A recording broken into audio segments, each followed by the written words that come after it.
အားလုံးပဲမင်္ဂလာပါ The first day is always the hardest တဲ့ပထမဆုံးခြေလှမ်းကအခက်အခဲဆုံးဖြစ်ပါတယ်တဲ့ဟုတ်ပါတယ်ကျမလည်းအခက်အခဲဆုံးခြေလှမ်းတစ်ခုကိုစတင်ပြီးတော့ digital business ကိုလုပ်ကိုင်ဖြစ်ခဲ့တယ်အစပိုင်းမှာတော့ကျမအနေနဲ့တွေ့ဝေမှုတွေလုပ်နိုင်ပါမလားဆိုတဲ့အားငယ်မှုတွေစိတ်တကြမှုတွေဒါလေးကြုံတွေ့ခဲ့ရတယ်ဒါပေမဲ့ကျမအနေနဲ့ခိုင်မာတဲ့စိတ်ဓာတ်နဲ့ commitment ရှိနဲ့လုပ်ငန်းတစ်ခုကိုစူးစမ်းအထောက်မဲ့ဆိုတဲ့စိတ်နဲ့ repeatedly ကျမအခက်အခဲများစွာကိုကြော်ဖြတ်ပြီးတော့ခဏခဏစူးစမ်းအထောက်ခဲ့တဲ့လုပ်ငန်းနဲ့ပတ်သက်ပြီးတော့ပို့ပြီးလေ့လာသင်ယူနိုင်အောင်လို့ဆိုပြီးတော့ကျမ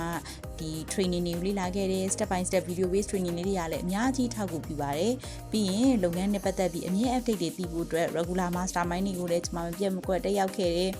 ပြီးတော့ design မမတ်နဲ့စူးစမ်းအားထုတ်ပြီးတော့လုပ်ကိုင်ခဲ့တာဖြစ်တယ် business mindset ရှိဖို့လည်း business စာအုပ်လေးလည်းဖတ်ဖြစ်တယ်ဒီလိုမျိုးပဲကျမအနေနဲ့အားတဲ့ချိန်တွေမှာကြိုက်တဲ့နေရာကြိုက်တဲ့ချိန်ကနေ flexible ရှိနဲ့လုပ်ငန်းကိုလုပ်ကိုင်နိုင်ပြီးလေ့လာသင်ယူပြီးတော့လုပ်ကိုင်နိုင်တဲ့လုပ်ငန်းဖြစ်လို့ကျမလည်းကြိုက်ပါတယ်ပြီးတော့ဒီလုပ်ငန်းကိုလုပ်ကိုင်ဖို့အတွက် business mentor တွေ business coach တွေရှိတယ်ဆိုတဲ့အတွက်ကြောင့်ကိုယ့်အတွက်အခက်အခဲဆိုတာကကြော်ဖြတ်ဖို့အတွက်အများကြီးခွင့်ရည်ရှိတာဖြစ်တယ်ဒီလိုပဲကျမက business လုပ်နေရင်းနဲ့ခီးသွားနေရင်းနဲ့ပဲ business contract တွေလက်တွဲမဲ့ business partner တွေရရှိခဲ့တာဖြစ်တယ်